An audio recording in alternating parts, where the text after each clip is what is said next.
ഇവിടെ ആരെയും കാണാനില്ല. എവിടെ ആൽഫി? ഇതല്ലേ ആൽഫി? അയ്യോ, പറഞ്ഞതുപോലെ ഇയാൾ തന്നെയാണല്ലോ ആൽഫി. വെളിച്ചത്ത് കയറി വന്നപ്പോ എനിക്ക് പെട്ടെന്ന് കണ്ടുപിടിച്ചില്ല. ഞങ്ങൾക്ക് കുറച്ച് ഫാമിലി മാറ്റേഴ്സ് സംസാരിക്കാൻ. അല്ല ഇയാൾ പുറത്തു പോ. താനേതാ? നമ്മളിവിടുത്തെ ആൽഫി. അപ്പൊ അവിടെ അപ്പുകുട്ടൻ ആൽഫി. ഇവിടെ ഒരു ആൽഫി, അവിടെ ഒരു ആൽഫി, അപ്പുകുട്ടൻ ആൽഫി, എല്ലാം കൂടെ എത്ര എണ്ണണ്ടടാ? ഏതാടാ നീ? 100. 100 പേരോ? അതെ, 100 പേര്. ബാക്കി 98 എവിടെയാടാ? നീയൊക്കെ കൂടെ എന്തൊക്കെ തെമ്മാടിത്തരാ കാട്ടി വെച്ചിരിക്കണേ? എല്ലാം പുറത്താവാൻ പോവാ. ചന്ദ്രൻ സംസാരിച്ചു.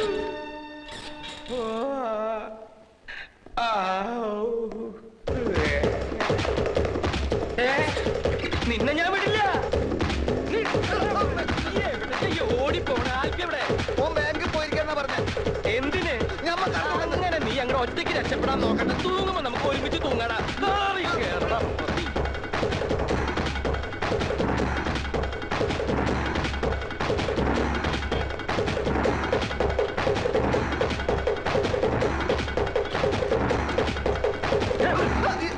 ഞാനാ ചപ്പുകുട്ട എല്ലാം താറുമാറാവാൻ പോകുന്നു. എന്ത് പറ്റി? ചന്ദ്രകുഞ്ഞ് സംസാരിച്ചു.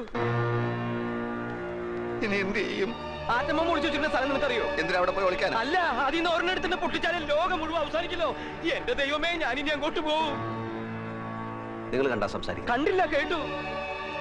ഒരുപക്ഷെ അന്ന് കൈ പൊക്കിയതുപോലെ ഒരു വാക്കോ മറ്റോ വേണ്ടിയതാണെങ്കിലോ? അങ്ങനെയാണെങ്കിൽ രക്ഷപ്പെട്ട്. ഏതായാലും പോയി നോക്കാം. ഞാൻ പുറത്ത് നിൽക്കാം, നിങ്ങൾ അകത്ത് പോയി നോക്ക്. സംഗതി കുഴപ്പമാണെങ്കിൽ ഞാൻ മുങ്ങും. എങ്ങോട്ട്? പാതാളത്തിലേക്ക്. ഒരു വഴി ഞാൻ കണ്ടുവച്ചിട്ടുണ്ട്.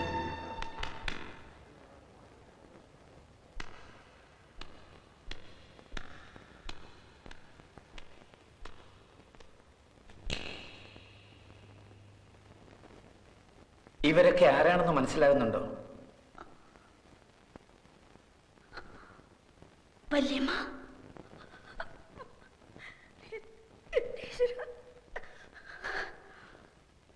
ശങ്കരമാവൻ, വേണുട്ടൻ. അതാരാണെന്ന് മനസ്സിലായോ?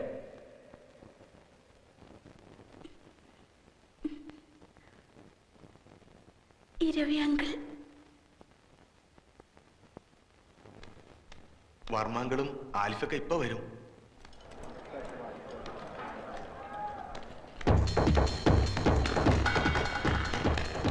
ഓടിക്കോ മോനെ, ഓടിക്കോ. അവിടെ എല്ലാം തത്ത പറയണ പോലെ പറയണു. മോളെ കണ്ടില്ലേ? എനിക്കറിയാം, എക്സൈറ്റ്മെന്റ് കൊണ്ട് അവളെ കാണാൻ ബുദ്ധിമുട്ടുണ്ടാവും. എന്റെയും പ്രശ്നം തന്നെയാ. വന്നാട്ടെ, വന്നാട്ടെ.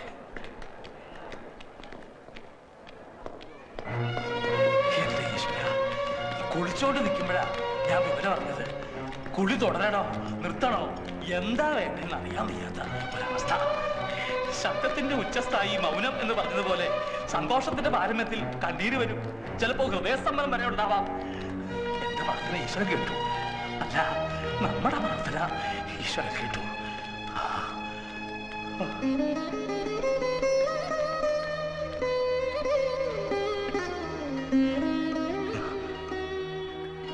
എന്തോരം നേർച്ചകളാണ് നടന്നത്. മതി, അച്ഛനത് മതി.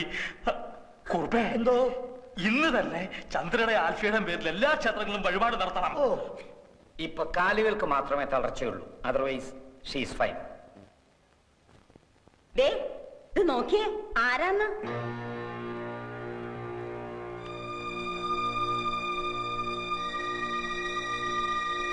ആരാ?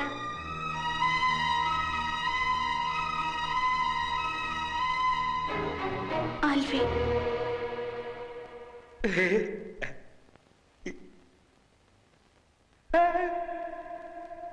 ഇനി നമുക്കെല്ലാവർക്കും പുറത്തേക്കൊന്ന് ഇറങ്ങിക്കൊടുക്കാം. ഒരു 5 മിനിറ്റ് ആൽഫിക്കും ചന്ദ്രയ്ക്കും മാത്രമായിട്ട്. Of course. വാടോ.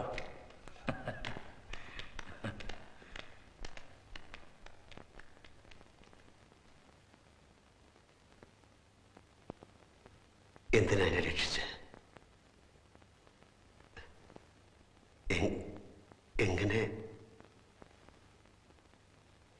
എങ്ങനെ നന്ദി പറയണമെന്ന് എനിക്കറിയില്ല.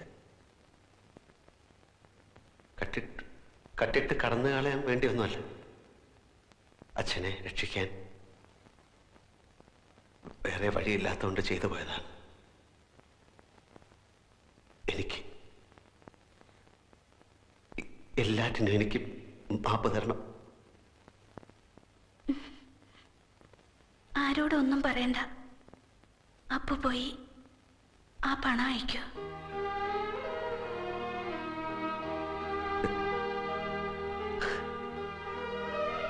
മറക്കില്ല ഞാൻ.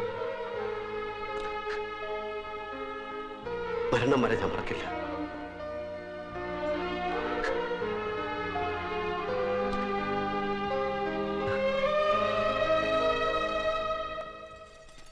ഇന്നലെ മയങ്ങുന്ന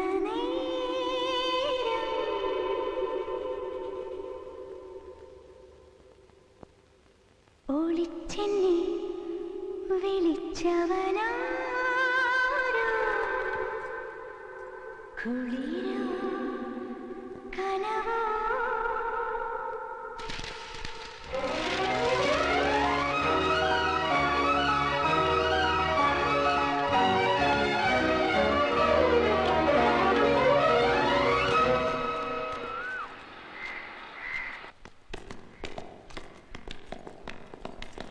അമ്മവാ ഞാനൊരു സത്യം പറയാൻ പോവാണ്.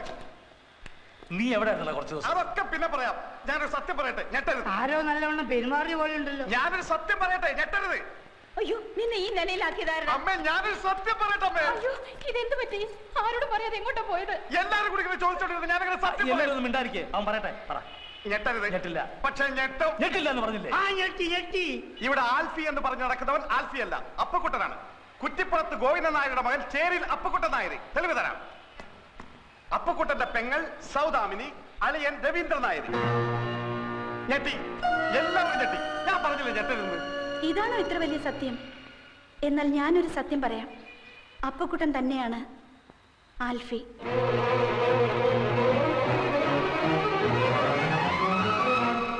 എന്താ മോളെ നീ പറയുന്നത്? അത് അപ്പുവാണ്. അപ്പക്കുട്ടൻ എല്ലാരും കൂടെ ആ പാവത്തിന് പിടിച്ച് ആൽഫി ആക്കിയതാ. ഇരവി, എന്താണ് കേൾക്കുന്നത്? ഒന്നും മനഃപൂർവ്വമായിരുന്നില്ല, സംഭവിച്ചു പോയതാ ഓരോരോ ചുറ്റുപാടില്. നടന്നതൊക്കെ ശരിയോ തെറ്റോ എന്ന് നോക്കിയിട്ട് ഇനി കാര്യമില്ല. ഹരിച്ചു നോക്കിയാലും ഗുണിച്ചു നോക്കിയാലും ലാഭല്ലേ ഉള്ളൂ. എനിക്ക് ഇപ്പോഴും ഒന്നും മനസ്സിലാവണില്ല. അപ്പൊ ആൽഫി എവിടെ? പറയാൻ എനിക്ക് വിഷമമുണ്ട്. പറയാതിരിക്കാൻ കഴിയാത്തതുകൊണ്ട് മാത്രം പറയാ. ലേഖ പറഞ്ഞില്ലേ, നീണ്ട മുടിയുള്ള നീല കണ്ണുള്ള എപ്പോഴും ഒരു കള്ളച്ചിരിയോടെ ധാരാളം തമാശകൾ പറഞ്ഞെന്നെ പൊട്ടിച്ചിരിപ്പിച്ച ചുറുചുറുക്കുള്ള ആൽഫി. മനസ്സ് മുഴുവൻ കൊടുത്ത് ഞാൻ സ്നേഹിച്ച ആൽഫി. വിവാഹത്തിന് തലേന്നാണ് ഞാൻ അറിഞ്ഞത് അയാൾക്കൊരു ഭാര്യയും കുട്ടിയും ഉണ്ടെന്ന്. ചോദിച്ചപ്പോ ഒരു കള്ളച്ചിരിയോടെ അയാൾ എന്നോട് പറഞ്ഞു, ജീവിതം ഒരു വലിയ തമാശയായിട്ടേ അയാൾ കണ്ടിട്ടുള്ളൂ എന്ന്. ആൽഫിയുടെ തമാശകളിൽ ഒന്നായിരുന്നു. ഞാനും വെറുത്തുപോയി. ഞാൻ എന്നെ തന്നെ വെറുത്തുപോയി. നിങ്ങളോടൊക്കെ എന്ത് പറയണം, നിങ്ങളെയൊക്കെ എങ്ങനെ നേരിടണം എന്നാലോചിച്ച് തളർന്നപ്പോൾ ആത്മഹത്യ എന്നൊരു വഴി മാത്രമാണ് ഞാൻ മുന്നിൽ കണ്ടത്. അത് അപകടമായിരുന്നില്ല, സ്വയം നശിപ്പിക്കാനുള്ള ശ്രമമായിരുന്നു. ക്ഷമിക്കണം എന്ന് പറയാൻ മാത്രമേ എനിക്കാവൂ. എഴുന്നേക്കാൻ കഴിഞ്ഞിരുന്നെങ്കിൽ അച്ഛന്റെ കാലിൽ കെട്ടിപ്പിടിച്ച് മാപ്പ് ചോദിക്കാമായിരുന്നു. കച്ചവടം ഒന്ന് ശരിയായാല് കിട്ടുന്ന ലാഭം അപ്പപ്പ കൊടുത്ത് ചന്ദ്രയുടെ കടം തീർക്കാം. പണം കൊണ്ടുള്ള കടം. പക്ഷെ കടപ്പാട് എങ്ങനെയാ തീർക്കുന്നത്? ഇനി താമസിപ്പിക്കാതെ വർമ്മ സാറിനെ കണ്ടുള്ള വാസ്തവം തുറന്നു പറയണം. അതിനു മുമ്പ് നമുക്കൊരു വലിയ കാര്യം ചെയ്യാനില്ലേ? നമുക്ക് ചന്ദ്രയെ നടത്തിക്കണ്ടേ? വേണം. എന്റെ കൂടെ നിൽക്കൂ. തളർന്നു പോയി എന്ന തോന്നൽ ആദ്യം ചന്ദ്രയുടെ മനസ്സിന് മായ്ക്കണം. പോകാൻ കഴിയില്ല എന്ന് വിചാരിക്കുന്നിടത്തെല്ലാം കൊണ്ടുപോകണം. കാണാൻ കഴിയില്ല എന്ന് വിചാരിക്കുന്ന കാര്യങ്ങളൊക്കെ കാണിച്ചു കൊടുക്കണം. Done Done.